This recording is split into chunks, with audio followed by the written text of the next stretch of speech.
جی بالکل، ضلع کرنگی سے آپ کو ایک اہم خبر سے آگاہ کرتے چلیں۔ D I G east doctor Farooq Lanjar S S P Korangi کی جانب سے ایس ایچ او تھانہ عوامی کالونی عدنان بخاری کو ہائی پروفائل کیس کے حوالے سے ایک اہم ٹاسک دیا گیا،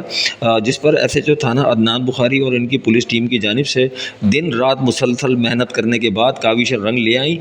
بڑی کامیاب کارروائی پر CC تھرڈ اور انعام کا اعلان کیا گیا ہے۔ گزشتہ دنوں کرنگی شاہ فیصل پل پر شہریوں کو مبینہ طور پر لوٹنے والے مسلح ڈاکو میں سے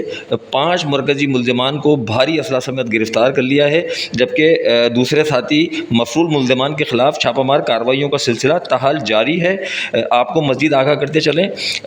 گزشتہ دنوں کرنگی شاہ فیصل پل پر شہریوں سے لوٹ مار کرنے والے مسلح ڈاکوؤں کے حوالے سے عوام نے ویڈیو بنا کر سوشل میڈیا پہ وائرل کی تھی،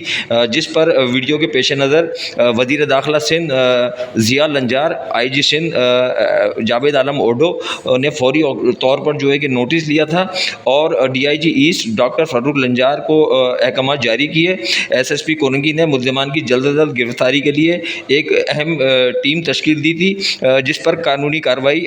موقع پر قانونی کارروائی کامیاب کارروائی عمل میں لائی گئی ہے۔ جی